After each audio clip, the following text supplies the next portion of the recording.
Come get the tea from me.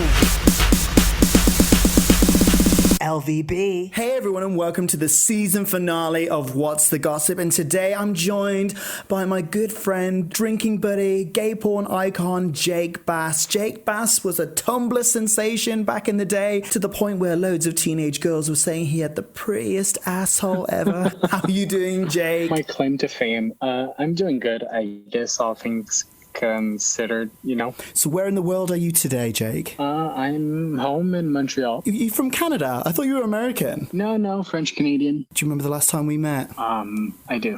What an unforgettable experience for you. Yeah. I mean, I have to admit that every single time I show up in the UK, it's always something to remember. AKA a damn mess. Yeah, basically. So what's going on with you? Are you still in lockdown over there? Oh, yeah. Lockdowns in Canada are pretty aggressive in terms of, regulations and, interactions, or even just in terms, we have lockdowns that start at 8 p.m. on through 6 a.m. and 5 a.m. depending on color or zone or whatever. Oh my God, how long have you been in lockdown for? On and off for the past year and a half, I guess. We had a little moment where it was actually quite livable last summer, but that kind of went to shit quite fast. Oh my God. We've only just come out of lockdown over here, as I told you already, and I lasted 3 visits to my favorite bar before they've barred me. I mean, was it a goal though? I mean, but by then, were you just like, I am not leaving this place unless I'm being kicked out? I mean, I genuinely thought I was being very Paris Hilton, and when I saw that video back, I was like, oh no, I'm Lindsay Lohan.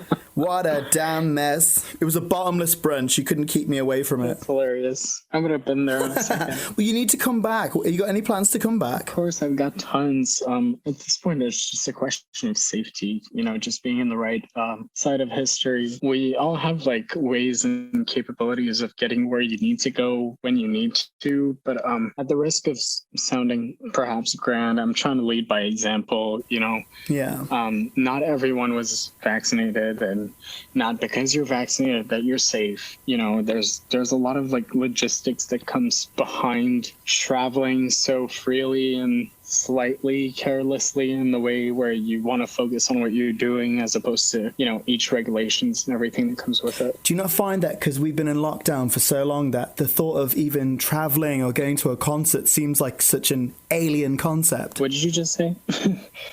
Yeah, no, honestly, I mean, literally, it's a matter of is it ever going to happen again? Or we're going to have to just redefine and revisit the entire concept of social interactions when it comes to venues and such. It's going to have to be rethought. And I don't think it's a bad thing, but it's going to be painful and annoying for a certain percentage of the population.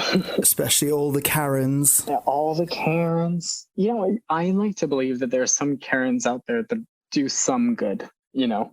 Obviously they're mostly bad shit, but some Karens are there for the right reason. You can't be a Karen that does good. There's no such thing. Oh, I guess, yeah, that's a good point. Fine, okay. It's gonna have to be something else. But when it comes to things like, health measures and shit like that, I don't mind that.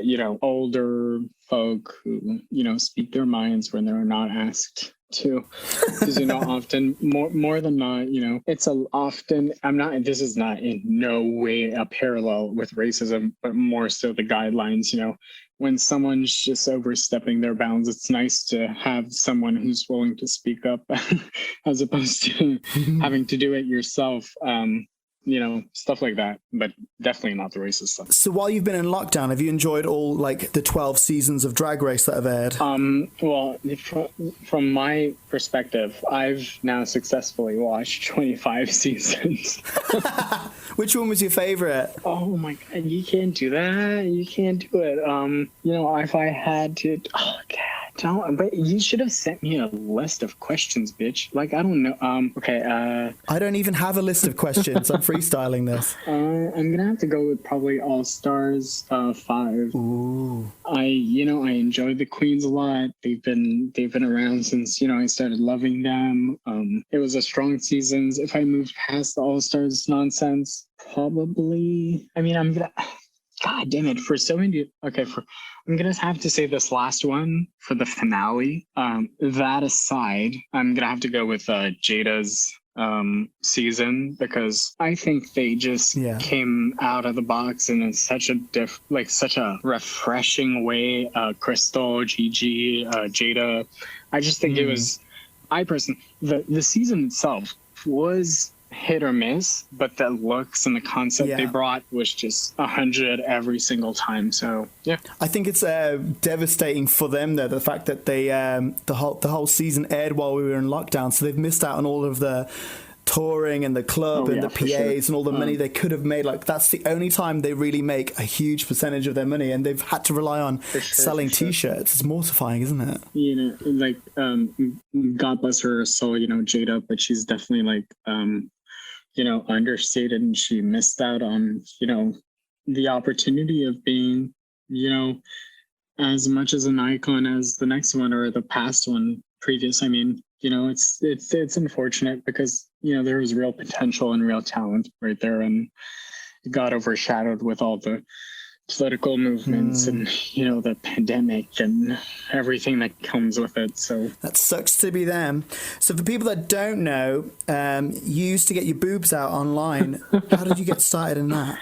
I'm gonna have to say it's one of those unfortunate series of events that led to something quite decent in my case. I can't speak for everyone, and I can't assume, you know, I can't speak for everyone's experience, but you know, I was young, I didn't know better, I wanted the world. You know, I saw an easy way in and or out, depending on your, you know, perspective. And yeah, basically I jumped through, I stepped in shit and had to make the best of it. So basically, I just kind of lucked out in some ways. I was capable of marketing myself in a way that was just not, and this is no whore shaming or slut shaming, but in a way that was actually like desirable to the masses, and not only, you know, a certain demographic. You know, I wasn't, thank God I have all those like preteens, like, you know, gawking over me, but, you know, those aren't people who I do want to have validations from. You know, I do get it indirectly, but you know, my goal is to be idolized and respected by the people I want to, you know, emulate. Yeah, I found that you as an adult performer, I felt like you always had a level of class to you. Like, you were almost like the Posh Spice of the Spice Girl of porn. Does that make sense? You know, anyone would say that, and I would be like, God, no, but you're saying it. I'm like, yeah, fuck yeah.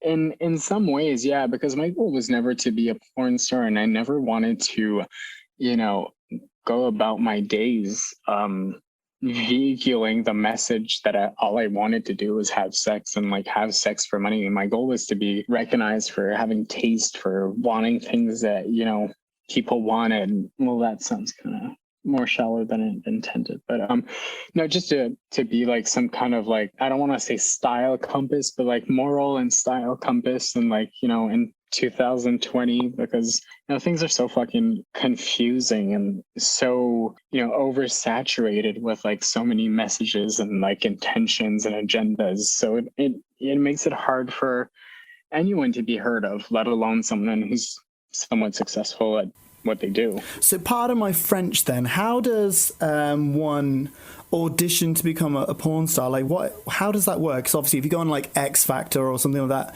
you have to sing a song to prove you can sing. What happens in a porn audition? So the thing is like, more often than not, there's only two ways of going about it. Like, either you're approached or you want it. So, and more often than not, this is actually going to set the tone for the entire relationship you're going to have, and, you know, condition over the years throughout that.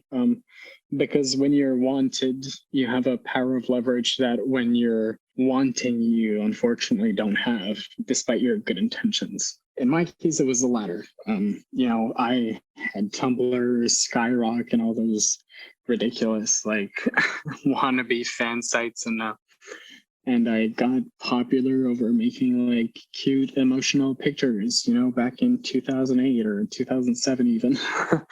So I got like popular over making nice GIFs and making an image, or creating I guess, a facade of myself, and that's how people wind up or happen to develop an interest into me.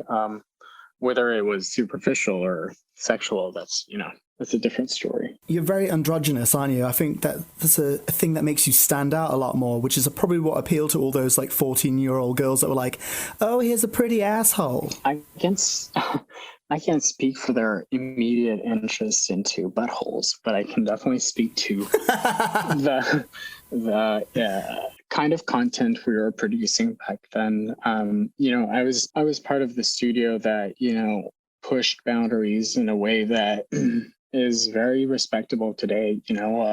Everything was produced in a way that you can edit all the sex scenes out and still make short movies and submit them to LGBTQ plus film festivals. And, it was very, very different. We were issued in Cosmopolitan magazine for being the first gay porn woman friendly. It was more about creating a mood and like creating characters than just assholes, I guess. Because you don't really do it anymore, do you? No, I think it's been almost 7 years or so. What made you step away from it? It can't be that long, right? I came to a point in my life and in my career where I was making a lot more money doing a lot less. So it didn't really make sense to me. Because when you kept in mind that, porn was never the actual goal, there wasn't really anything keeping me towards that, knowing I can make a living doing something else, so I started doing modeling, hosting, and appearances and cameos, which ultimately brought me so much more validation because I didn't have to get naked, and I would get paid as much, if not twice more, depending on the context. Was there much drama within like gay porn star world? What was the worst thing? 100 oh my god, girl. Can I say one thing that I remember clear as day? I remember someone was trying to drag you on Twitter because someone had copied your photo shoot, and then they were like, oh my god, wait, it was that Mickey bullshit. Yeah. Oh my god. He copied your photo shoot completely, and then someone else is like, you don't own hand movements or something stupid like that. And I was thinking, really? Is this what happens? I think it was a little more complicated than that. I remember it was back in 2016 or even 17, Cocky Boys and most of the exclusive were doing an event in the UK and in London, actually. And, we were doing a meet and greet, and we were meeting a bunch of people from the UK. This is a porn star or porn performers. I'd like to, make the difference. Aside, we were approached by fans, saying, "Oh, we have porn stars here that really idolate you," and idolize. I mean, and they, I don't know if at that moment that's how it came out, or someone said it. I was also a child, so please bear with me. Yeah. But it was something along the lines of he's a self-proclaimed J Bass of the UK, which set an odd tone for when we were going to meet which was within the next 5 to 10 minutes of that same sentence. So of course, I was hanging out with my crew, George, Max Ryder and all that stuff, which of course, Max, being as grand as could be, looked at me. She's like, "Please let us see her. Let us see her." Yeah. So that's how it more or less happened initially. That's where there was some kind of underlying tension. But as far as the rest, I think it was just some Twitter bullshit. The kind of thing you actually try to forget. So what other petty bullshit happened? Give me some gossip. Come on. Spill it. I mean, it's as far as drama goes, I don't think there's really an end to any of it. I worked with the same studio for almost 6 years, so there's more than enough there. If that's not enough, there was a lot of. You guys have the Prowler Awards, don't you? In the UK, it's oh my god, I went to it. It's fucking awful. Yeah, so there's a few times where I was nominated to win, and there was a few stunts pulled where I wound up not being Yeah, I don't know. Like, I'm at a point where I'm like so good and well in my life that I don't really care about any of that crap. And quite frankly, I don't know all the facts. So, speculating at this point is just kind of like childish. But, you know, the usual drama. I want to be better. I want it better. I do it better. It's just Better. yeah. So you stepped away from porn. Basically. Was there ever Absolutely. a decision to ever like do something like music? There's so I think there's also this thing with the porn world that there's an upside and an unfortunate downside to doing porn is it does make people adulate you and value you in a certain type of light. And after a few years you kind of tunnel in a way that you kind of only value yourself in what you think you can do as opposed to what's obtainable. And I think that unfortunately, like porn this is my experience. I basically because I got so used to like being good at what I was doing, which was at that moment porn, it made it really hard for me to break out of that shell and feel confident about doing X, Y, and Z. So I think that if I, once again, I'm speaking for myself, I think that's probably what had happened. But definitely, I don't think there's any part of like I don't think there's any part of like, the entertainment business I haven't, shown any interest for or like seen myself enjoying doing or, all of that. You've posted clips of you singing before though. I thought you were really good. Oh my God. Yeah, those are pretty old, but thank you for mentioning that. Yeah. I mean, but they were good. Like we won't named him. That's not very good. Uh-huh. But like, so if he's gonna do it, I think. What do you know? Okay, let's be real. It's not good. Okay. Yeah. I mean, I think. Like I said, if I had more confidence and if I wasn't at a place where I'm like, I'm not as adventurous as I used to be. Now I find my peace in like buying really nice coffee machines and like, really cool like vacuum cleaners. And like I'm hitting 30 hard, unfortunately. Actually, I'm not hitting it; it's hitting me. But truth is, I in the right context, in the right, mindset, I definitely wouldn't be like as shy as I am today as far as like, recording snippets, if I'm willing to do so, as far as my body or like, being sexy, OnlyFansing and anything of that nature. I don't see why there's anything holding me back from like sharing a little bit of myself that's not related to, self-image and anything of that nature. Especially because you're so talented, babes. Yeah. But once again, honestly, like I can't speak for anyone else, but I definitely think like in my case, porn fucked me up in so many ways. Like, if I personally didn't have like these unrealistic and like unfounded abandonment issues, like those were reinforced like working so closely with a studio that self-proclaimed themselves as part of your life, people that were not going to go away, people are going to don't get me wrong, I was young enough to not know better, and that's on me. That's a given, and I'm not going to take that away, or I'm not going to accuse anyone but I do think there is part of like these studios are worth millions and millions of dollars. They make you work for them for half nothing. I managed to get to a point where I was comfortable with what I was doing with my body versus the money I was making, but there is I'm sorry, I don't know if I'm allowed to curse on this, or not, but there's no fucking way that these kids are like okay with getting fucked for like 6.5 hours for like a measly $500. Like that is unreal and so diluted. And they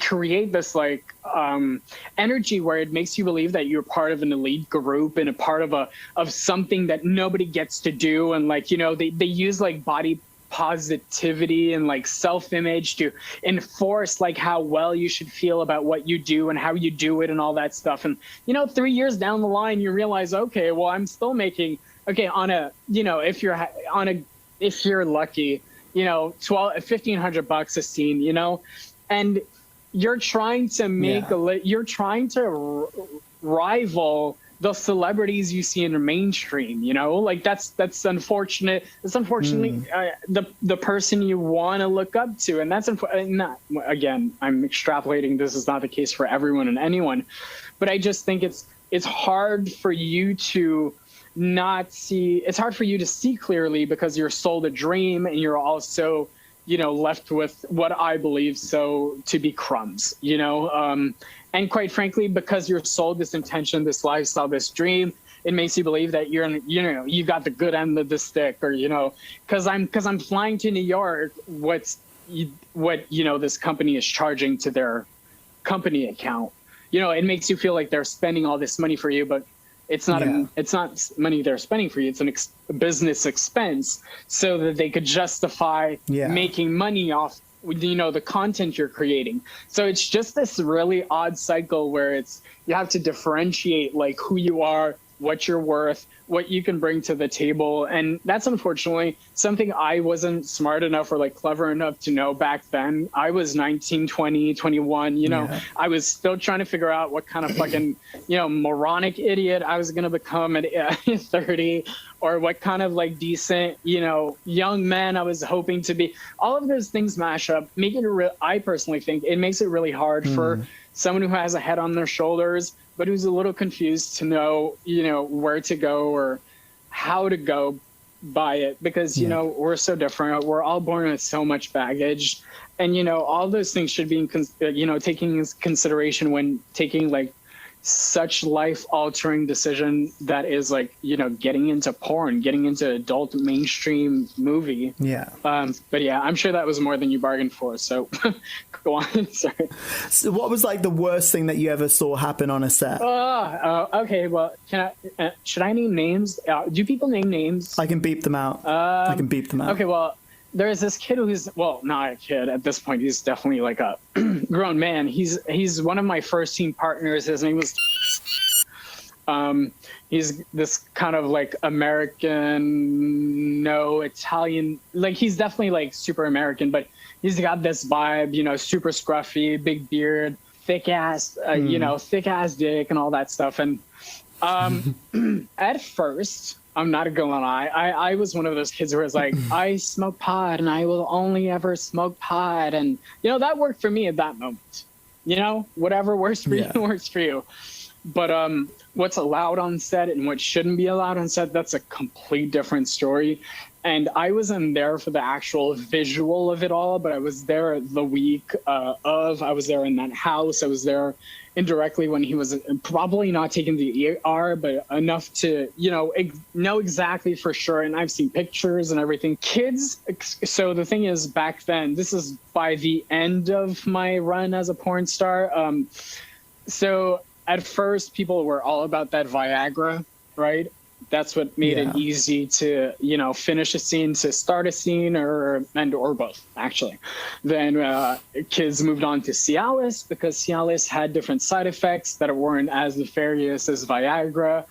Cialis could also be mixed with other things. So it gave the idea of those people who were already using perhaps, cocaine or, doing whatever party drugs they wanted to at that moment. Gave them like this kind of clear conscience. But the thing is also when kids moved on from that, they went to, I think it's called Trimax. Correct me if I'm wrong, and please don't, quote me on this because I don't remember the name of the medication.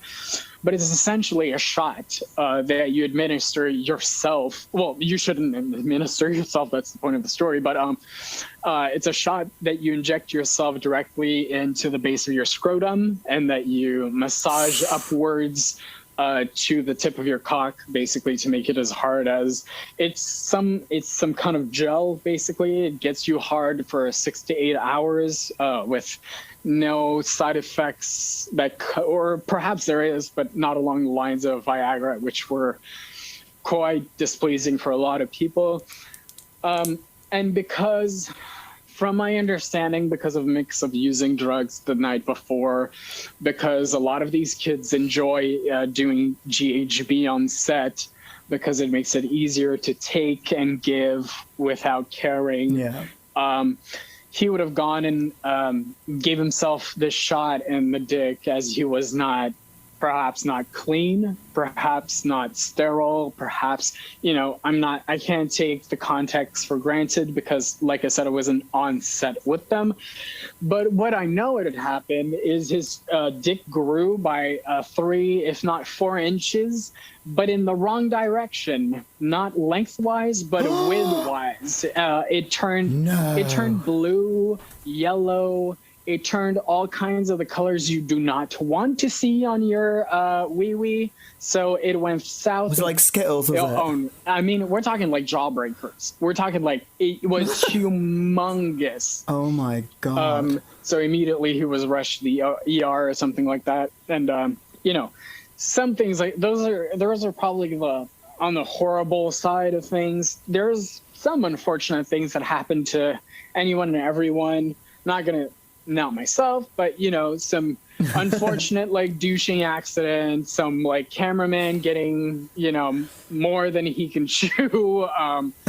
There's tons of like ridiculous nonsense that happen on set.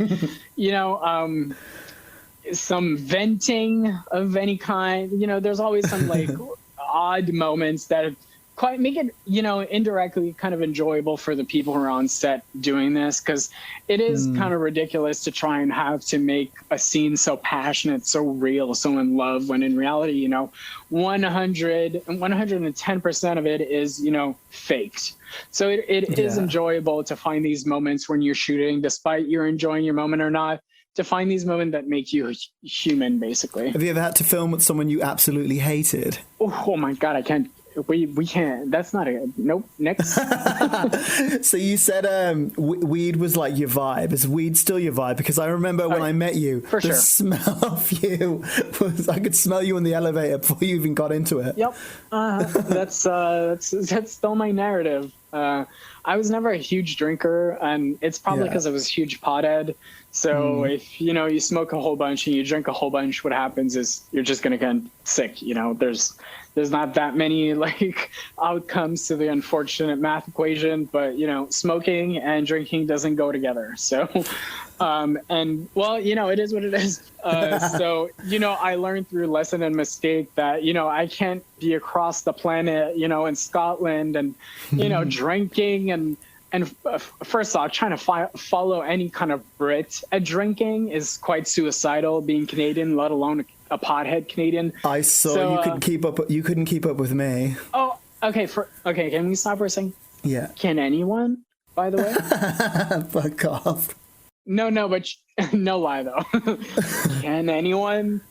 I mean, I remember you walking back to your hotel at like 6 a.m. You're like, "Where are you going?" And I went, "Somewhere else. The night's not over." I don't know, and I was just so. Wait, was that in that little alley kind of looking things? And there was like hung lights.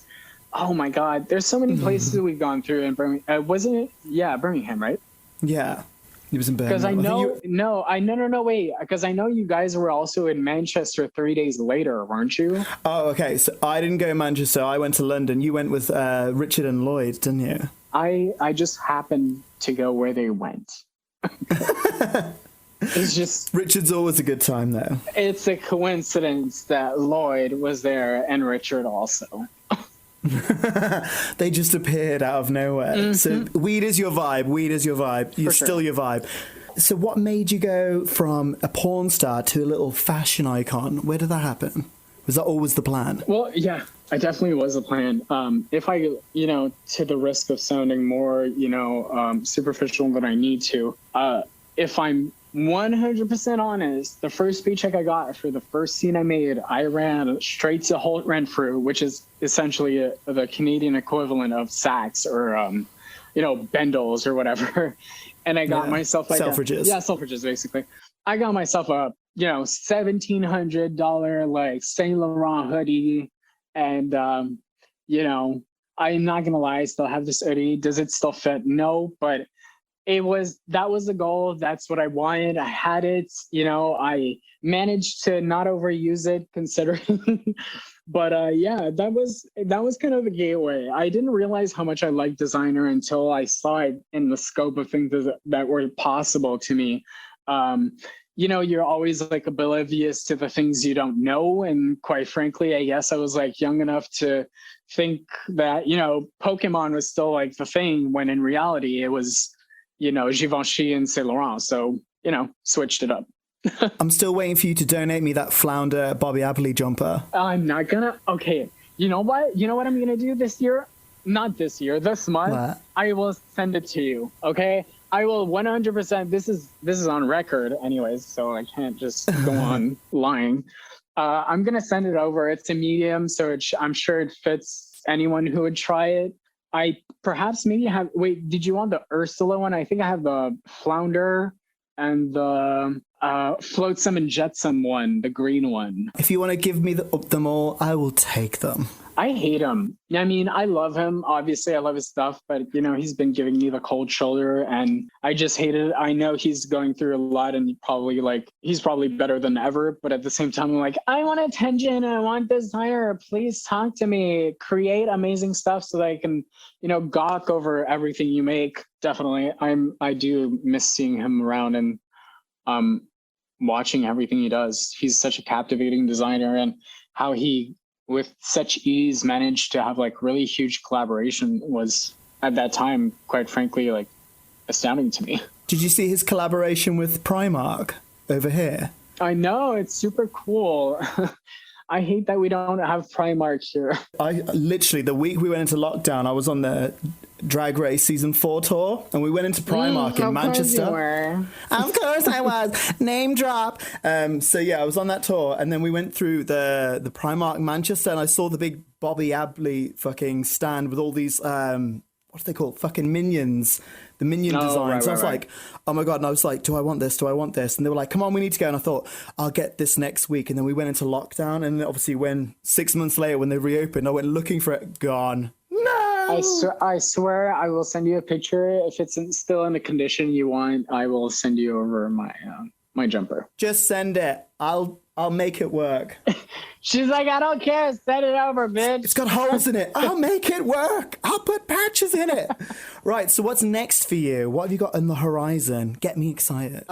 Quite frankly, there's a few things that already are on the horizon. I've done a mini series that are probably going to be on Out TV. I've also just came out with a feature on, I'm not sure if you're commenting with him, François Sagat. He's like a really huge name in the porn industry and the French porn industry. Well, in the international porn industry, I guess. But he's born and raised in France. But he's amazing. I was in Spain with him basically the summer before the whole pandemic started. Shooting for a cameo for his movie that just came out. Unfortunately, from my understanding, it's not getting as much traction as it could, given the unfortunate events that comes with being in this global fucking pandemic. Shitstorm. I mean, God damn it. But either way, it's nothing I'm not proud of releasing into the world. François Sagat is an extremely, important figure of, this decade. I think being a part of anything he does and, being able to leave a mark with him is something that's great. So I'm not going to, this is not, dragging my sisters into the dirt, but I haven't had, there's no lost love between me and porn stars. But truth of the matter is, François Sagat is one of the people I had always looked up to as far as like a person, a performer, a pioneer. So, I thought it was great stuff and great opportunity. But as far as the rest, this is a constant, evolution as far as like finding the core of my voice, whether, it's a continuous like journey on self-discovery or if it's just, pushing the boundaries, whatever that might be, because that's the only thing you can do. Like when you realize that you've reached a certain level, like, you can't just use your platform to be a bitch. Like, you need to like make it worth like people like try to teach something, try to educate, like tell people, no offense, but I don't know if you're pro or con, but teach people to get vaccinated, because that's what's going to save the fucking country. Like, teach people to, indirectly, not, total, but, socialism and socialized medicine. And, there's plenty of things and concepts that should just be like, come naturally to people and that are still ignored or fought against. And, even systemic racism, like, don't get me started on that. There's just no shortage of, like, I don't care if you buy your Louis Vuitton bag, post a picture about it, but also post something else that matters to the world, not everything has to do with your fucking bags, or oh great, you're in Cancun right now, what is that doing to the 50 to 400,000 people are watching you right now who could actually learn something? It's just mind-boggling to see all these like influencers not leading by example, and quite frankly, it's really frustrating. I'm not vaccinated. My partner is. If I was right now, I still wouldn't be traveling, because you shouldn't. Like, okay, I got the vaccine, but that doesn't make me part of a suddenly like elite force of people who can do whatever they want. It's just try think globally. We're at a point where it's not me, myself, and I. It's us. It's us, or it doesn't work. Yeah. I mean, like, I haven't been able to go home to Ireland for 2 years now, so I haven't seen any of my family. And then, like, most of my family over there are old, so they've completely isolated. And obviously, Ireland's like, it's just fields everywhere, so they don't see nobody.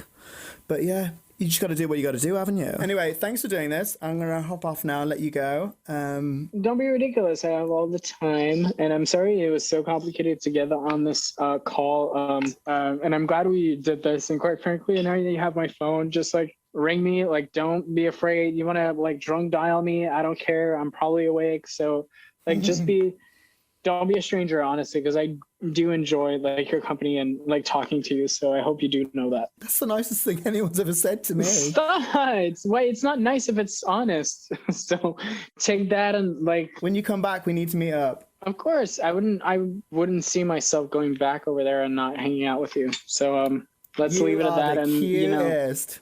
Have a good night and stay safe. Don't forget my sweater. No, don't be silly. And if I do, please remind me, okay? You're a treat, and honestly, anytime for you, anytime, all the time, anywhere. Oh, I love you. You're the best. All right, I love you too. Take care of yourself, okay? And please be safe, you and your family and your loved ones. And you too. Thank you. Bye. You've been listening to What's the Gossip? It's Leigh, bitch! Come get the tea from me. LVB.